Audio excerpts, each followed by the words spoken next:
What's up everyone, it is Mark from Find Your Fait here, and this is episode 4 of a Learning Astrology series.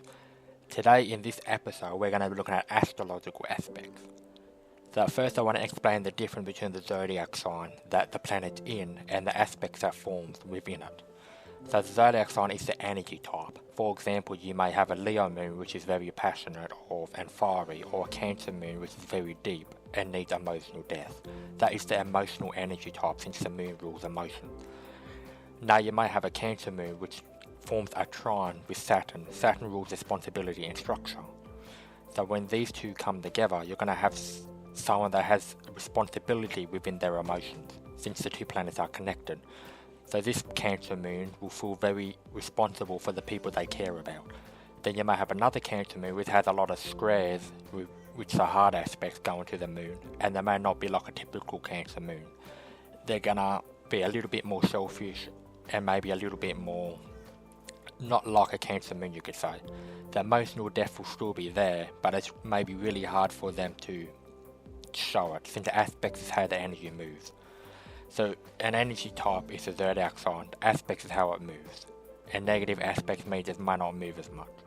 So I want to get on with that. What is the difference between soft aspects and hard aspects? Soft aspects are also called positive aspects, and hard aspects are called negative aspects. Now the term positive and negative don't really get used much anymore, since energy is just a spectrum. So for the sake of accuracy, I'm going to be using the word soft aspect for positive aspects and hard aspects for negative aspects. Alright, now that I've explained the difference and what aspects actually do with the energies, I'm going to get right into it. We're going to start with the conjunction. A conjunction occurs when two planets are in the same sign usually, or at least usually 0 to 10 degrees away from each other.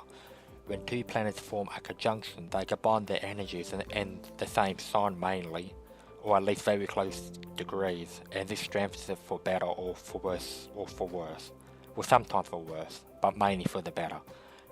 But I'm going to give you one example on how this can be expressed positively and how it could be expressed negatively.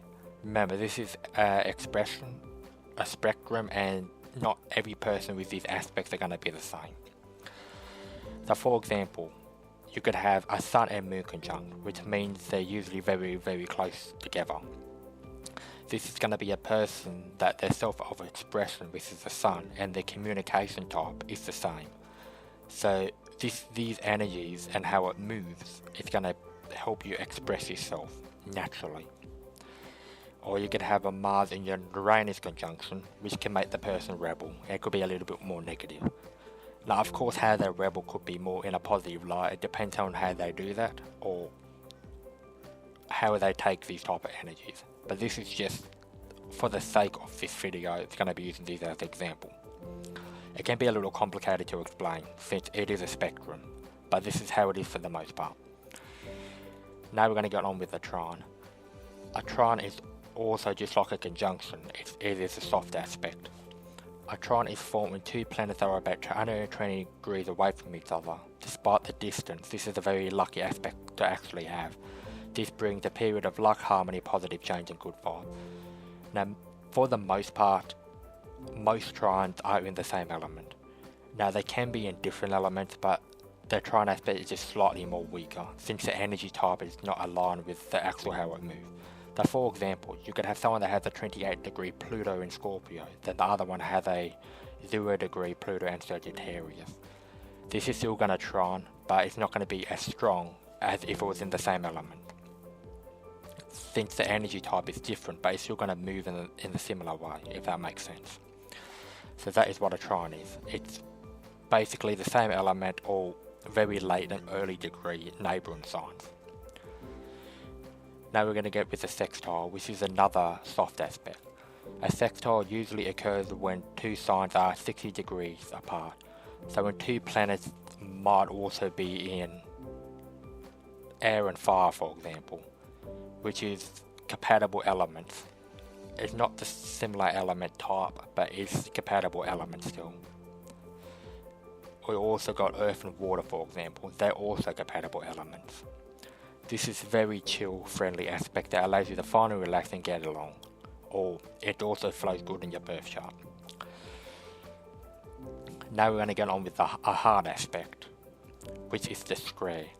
This is one of the most unfriendly angles I have for the most part. A square is when two planets are at 90-degree angle, creating a hard aspect, which could create a lot of drama and conflict with those two planets.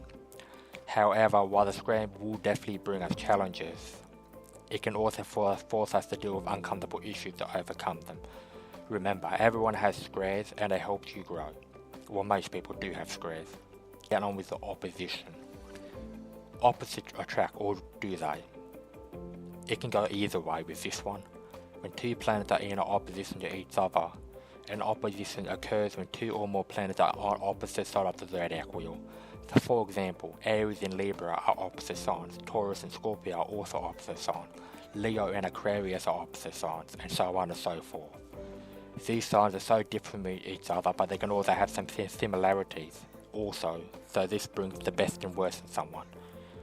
So whatever happens, it can be quite a learning experience, and these people are usually in your life to teach you something. Now, if this is a natal aspect within your birth chart, those two energies that are aspecting with the opposition are trying to teach you something within yourself. So that is pretty much how an opposition works, either way. Now, there are many different other aspects that you can look at, such as the semi-sextile, the in conjunction, but we're not, for the sake of simplicity, I'm going to leave it out of this video. But these are the main aspects that we'll be looking at. So I hope this video has definitely helped you learn the difference between aspects and stuff, and how aspects affect how the energy is going to express itself too. So I'm going to say it once more. The zodiac sign that it's in is the energy type, and the aspects are how the energy is going to move. Thanks for watching this video. I'm looking forward to going with part 5 on actually reading a birth chart and to show you how to read a birth chart wheel. Thanks again, and I'll see you then.